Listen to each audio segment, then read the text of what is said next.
Hi everyone, it's JoJo. I'm here today to show you how that I'm going to do a snippet roll with all of my fabric scraps.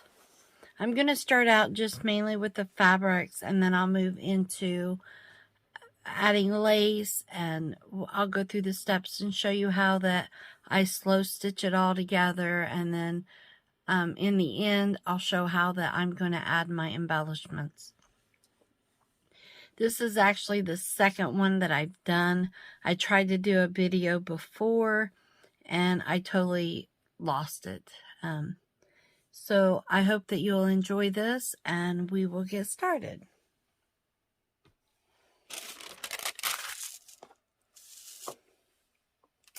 First, I have this muslin that I bought for 49 cents for 5 yards. I didn't realize that it was only 4.5 inches wide when I bought it. But whenever I got home and got to looking at it, I thought it was perfect. So I tore it in half. So this is like, say 2.25 inches wide. It is 5 yards long. So it is quite long. But I thought that I would show you how I would start it. I believe that you could probably start with any color. I really like this muslin here, but I have some blue that I was going to use in a rag rug that I think would be really nice to use as my bottom layer. It doesn't matter, but I do believe that you should have something for your bottom layer. Like I said, this is just the second one that I've ever made. I thought that I would walk you through some of the steps of making it so that way you can achieve your snippet roll. So I'm using my Uhu glue or Yoo-hoo. It's blue and then it turns clear. So I'm using that as my glue stick to glue my pieces on here where I want them to go. Now I have found that this is a really good glue to hold it in place. It's probably, and from my experience, unless you use a whole lot of it, it's not permanent. I do believe that the Fabri-Tac, which I have here, I believe this is too permanent and too thick. It's hard to sew through. I did use that on a few places. I did not try my art glitter glue, but I really believe that your glue stick, whatever form of glue stick you have, is going to be the best. And when I start this, it doesn't matter if I have fabric overhang over my edges, because I'll go back through and I will trim that up. I don't plan this to be perfect. I don't try for it to be perfect. So like if I add this piece here, it's gonna stay there. This will be my end. If I get it unfolded. Doesn't matter if you have folds or wrinkles. You'll be sewing through it eventually, so you can get it to stay where you want. But this is what I mean. I'm overhanging. So in the end, when I'm finished, I will come back and I will trim my ends. Now you don't have to. If you like the look, you definitely don't have to do that. You can leave it on there and leave your ends straggly looking. It doesn't matter. I'm not trying for that perfect, but I will cut that off. That looks... I'm just using this, to show you that you can cut around it. You don't have to. The messier it looks, the more maybe antique. When I was sitting here going through my fabric, and I did my last video, I made the statement that maybe I shouldn't have made, or made myself clearer, is that I didn't have all the pretty fabrics and laces that everyone else has. What I meant by that is so many people have such beautiful antique fabrics. They have the pretty antique laces. And when I say, you know, it's kind of like I found this piece of lace. This is what I call fancy and pretty. You know, it is really antique looking, and I don't know, I think that it gives it a more old look to it. So maybe that's what I'm trying more to mean. It doesn't have to be perfect. The more imperfect it is, probably the prettier. I found these pieces that my mom and my grandma had cut out to make a quilt. It's a piece of black fuzz. So I'm using some of their quilt pieces. I've cut things. Like I said, this is my second one, because the first one that I was doing, I lost my footage of the video. So I'm just going to try again. Let's see. I've got to invest in me a better camera. So if this doesn't turn out really great, I'm really sorry. I just thought that I would give my take on a snippet roll. And like I said, some of these pieces my mom and my grandmother had set and cut out. I cannot imagine the time that they put in to cutting out some pretty, pretty pieces. And I love the hexagons. I even love the way they look whenever I get just bits and pieces. I have several of them that they have cut out. Sometimes I try to use like the whole hexagon. Other times I just use an edge of it, if I can get these apart. So like, I'm gonna kind of cut this down. It doesn't have to be perfect. I didn't have to do that, but I prefer to. Now right here, I have this little place. Either I could put a piece of fabric in there, or I can just go with it. And with this, I'm just going to go with it, because some of these little places, if you can see, they will, see if I can zoom you in a little bit. Yeah, I'm trying to get used to this. These little places here where you can still see the fabric, I'll just cover them up when I come back with either embellishments or some pretty lace.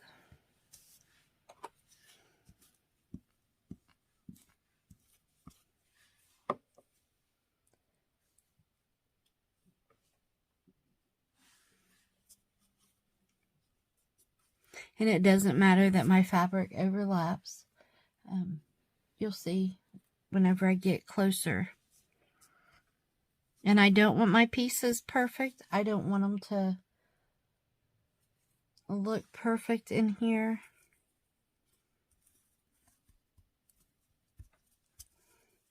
And some of my pieces will come apart and come undone. And that's okay. I'll just go back, and whenever I'm sewing, if I need to glue a little bit more, I will.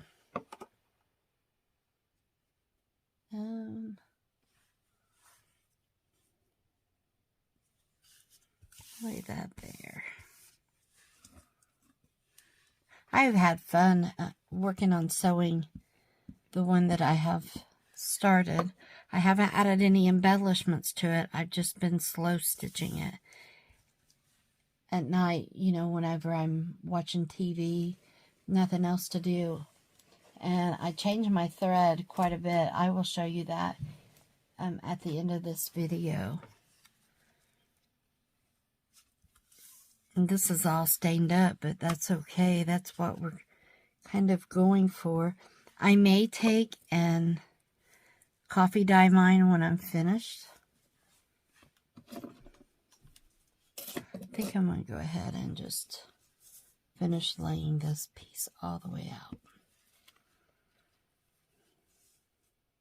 My grandmother and my mom used to make what we call crazy quilts. And they would actually sew pieces together like this. And I just thought they were so pretty. So that's kind of what I'm going to call my little crazy snippet.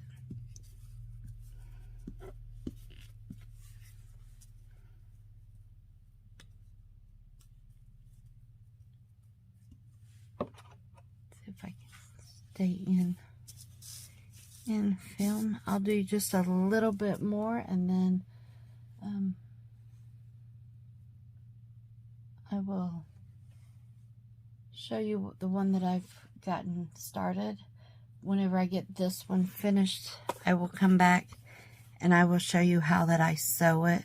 I don't want to really bore you to death watching me hand sew. I'm sure that you know, would get boring if I do it for a long period of time. Now on this one, I'm just going to take and I'm going to eyeball this. And I'm going to lay this piece of fabric right in here. And I don't care that this edge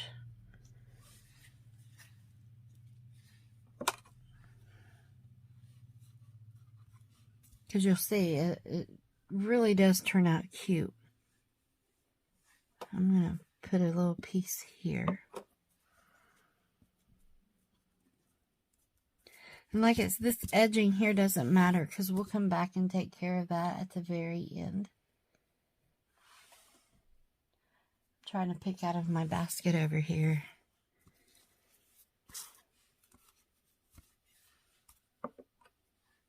And all I'm basically trying to do is to hold this in place.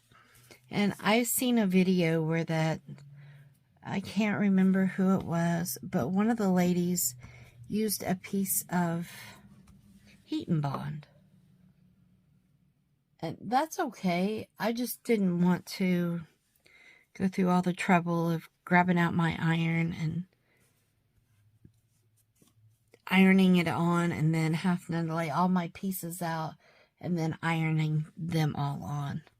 I just thought that was more work than just putting the glue on and going with it. And I'm sure that either one will be just as easy to sew through. The one that I'm working on, I have a pair of little jewelry pliers that I use to pull my thread on through. You know, your needle gets stuck, and most people use a thimble. I'm not most people. I have the hardest time trying to use a thimble. Maybe I'm doing it wrong. But it's just as easy for me to grab those little pliers and pull it through. So I've been taking these, I think I will here too, just ripping it apart. Because when it's on there like that, it just, you have the bulge from where the two pieces were sewed together. And I don't care about the extra threads and stuff. I've noticed that it kind of adds to it.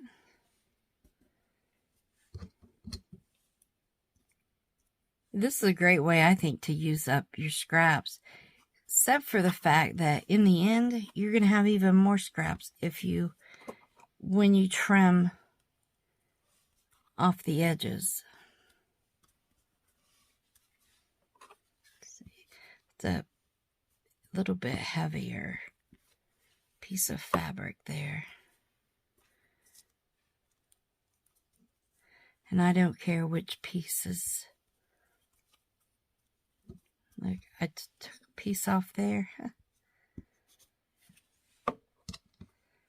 So we'll just cut off a little triangle and squeeze it in here.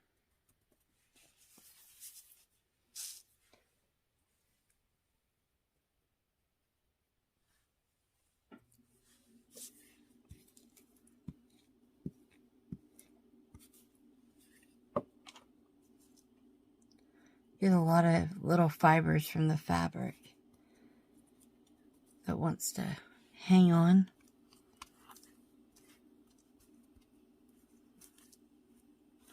Now, some people might snip those off, but I save a lot of those snippets and I use them as little flowers.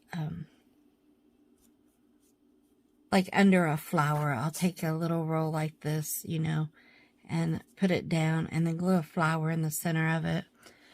I'll show you whenever I come back and do some embellishments. It just adds a little bit of maybe a 3D kind of effect to them and some layers. I just ripped a piece. Because like I said, the bulk from where the two fabrics lay over is kind of, it's one of those thicker pieces there. So this is the gist of it. And you'll keep going until you get it all finished. And let me put my lid on my glue. When it's all finished,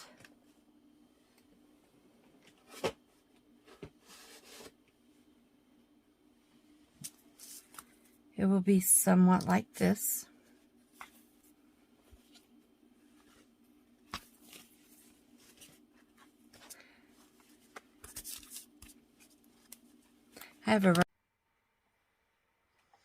I keep a rubber band around mine so it'll hold it onto the piece of cardboard.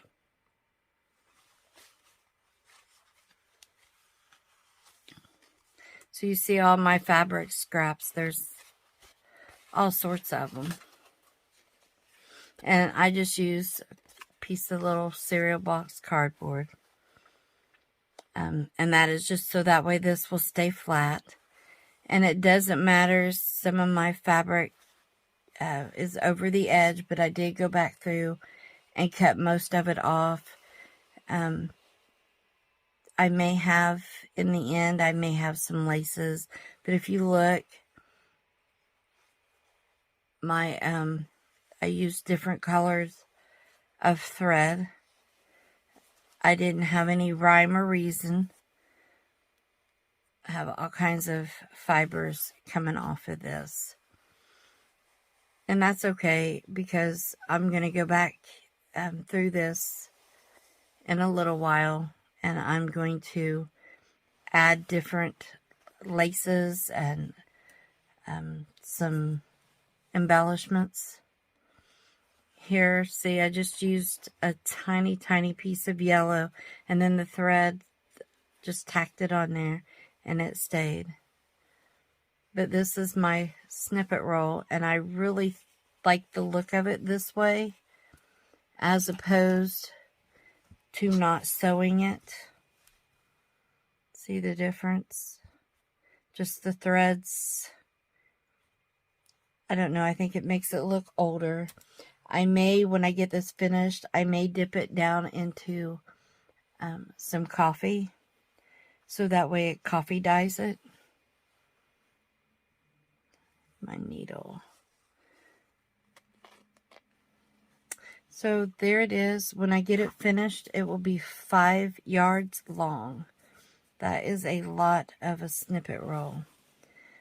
But I do believe that even though it looks like a, I want to say my grandma's old crazy quilt, I really think that it's going to look pretty and be different, you know. It may not have all of the antique looking fabrics or laces, but I do believe that it'll be really unique and pretty, and it'll fit my own style. And I believe that's what's important about all of this, is finding your own style and what you like. I personally love shabby chic, so I would have loved to have used the old Victorian style laces and pinks and little yellows and lots of roses, but I'm using what I have, and I'm happy with it. It's been a lot of hours. Like I said, Over here, you can see my stitches. They are not uniform. Normally, on a normal day for me, if there is such a thing, I would have took and I would have made sure all of my stitches were even and kind of perfect. These, part of me thinks that it looks like a child did it, but it's the old look to it, I think. When I think of my grandmother, she would hand stitch. Her stitches started looking like this when she got arthritic hands.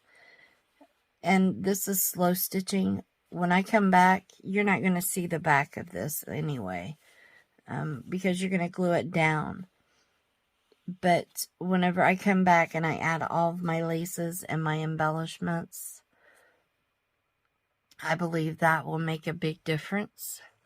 I did buy some buttons at Walmart that I plan on adding.